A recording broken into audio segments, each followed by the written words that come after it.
নমস্কাৰ, মই পৰশ ভট্টকৰী আৰু স্বাগতম জনাইছোঁ আপোনাৰ মোৰ অৰ্থাৎ আমাৰ চেনেললৈ নামজাৰ নিশাৰ কথা কোমল। আশা কৰোঁ আপোনালোকৰ দিনটো খুবেই সুন্দৰভাৱে অতিবাহিত হ'ল। হেমকোষ হ'ল হেমচন্দ্ৰ বৰুৱা প্ৰণীত অসমীয়া ভাষাৰ এক অন্যতম গুৰুত্বপূৰ্ণ অভিধান। ইয়াৰ প্ৰথম সংস্কৰণ 1900 চনত প্ৰকাশ পায়। আৰম্ভণিতে অভিধানখনত প্ৰায় 22,346টা শব্দ আছিল। সময়ৰ লগে লগে ইয়াত বহু নতুন শব্দ সংযোজন কৰা হয় আৰু বৰ্তমান 1 লাখতকৈও অধিক শব্দ সন্নিৱিষ্ট আছে। হেমচন্দ্ৰ বৰুৱাৰ মৃত্যুৰ পিছত তেখেতৰ নাতি দেৱানন্দ বৰুৱাই ইয়াৰ প্ৰকাশনৰ দায়িত্ব গ্ৰহণ কৰে আৰু বহু সংবৰ্ধিত সংস্কৰণ প্ৰকাশ কৰে। হেমচন্দ্ৰ বৰুৱা অসমীয়া ভাষা সাহিত্যৰ এগৰাকী বিশিষ্ট পণ্ডিত আৰু সমাজ সংস্কাৰক আছিল। তেখেতক অসমীয়া ভাষাৰ ওঝা বুলি সন্মান কৰা হয়। তেখেতৰ জন্ম 1835 চনৰ 10 ডিচেম্বৰত যোৰহাট জিলাৰ ৰজাবাহৰ গাঁৱত হৈছিল। অসমীয়া ভাষাৰ বিকাশত তেখেতৰ সৰ্বাধিক অৱদান হৈছে হেমকোষ অভিধান প্ৰণয়ন।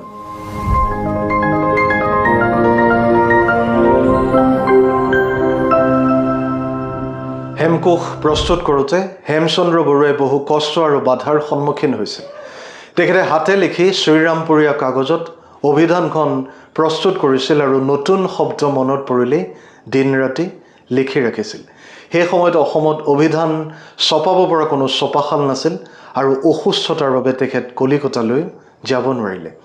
দুৰ্ভাগ্যজনকভাৱে 1896ত তেখেতৰ মৃত্যু হয় আৰু হেমকোষ প্ৰকাশ হোৱা তেখেতে কেতিয়াও দেখা নাপালে।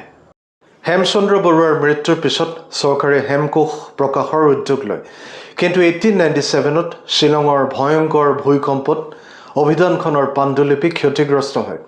পিছত হেমচন্দ্ৰ গোস্বামীয়ে বহু কষ্টেৰে পাণ্ডুলিপিখন উদ্ধাৰ কৰি প্ৰকাশৰ উপযোগী কৰে। অৱশেষত 1900 চনত কলিকতাৰ বেপ্টিষ্ট মিছন প্ৰেছত চৰকাৰৰ উদ্যোগত হেমকোষ প্ৰকাশ পায়।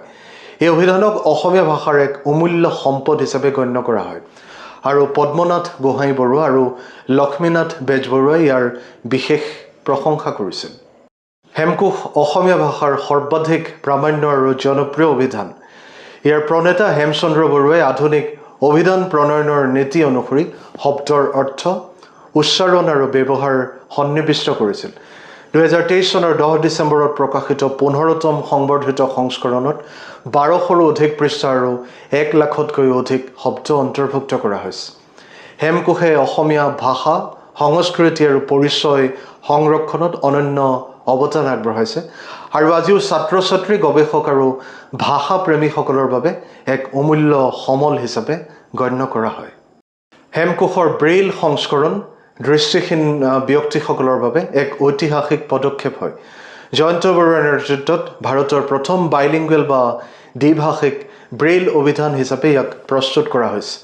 এই সংস্কৰণত প্ৰায় 10,000 পৃষ্ঠা আৰু 15টাতকৈও অধিক খণ্ড আছে। প্ৰথম পৰ্যায়ত স্বৰবৰ্ণ অংশৰ 5টা খণ্ড প্ৰকাশ কৰা হৈছে, আনহাতে ব্যঞ্জন বৰ্ণ অংশৰ কামো চলি আছে। এই উদ্যোগে দৃষ্টিহীন শিক্ষাৰ্থী আৰু ভাষাপ্ৰেমীসকলৰ বাবে অসমীয়া ভাষা অধিক সহজলভ্য কৰি তুলিছে। হেমকোষৰ ব্ৰেইল অভিধানে ৰাষ্ট্ৰীয় আৰু আন্তঃৰাষ্ট্ৰীয় পৰ্যায়ত বিশেষ স্বীকৃতি লাভ কৰিছে। ইয়াৰ এক প্ৰতিলিপি প্ৰধানমন্ত্ৰীৰ কাৰ্যালয় আৰু ৰাষ্ট্ৰীয় গ্ৰন্থাগাৰ, কলকাতাত সংৰক্ষিত আছে।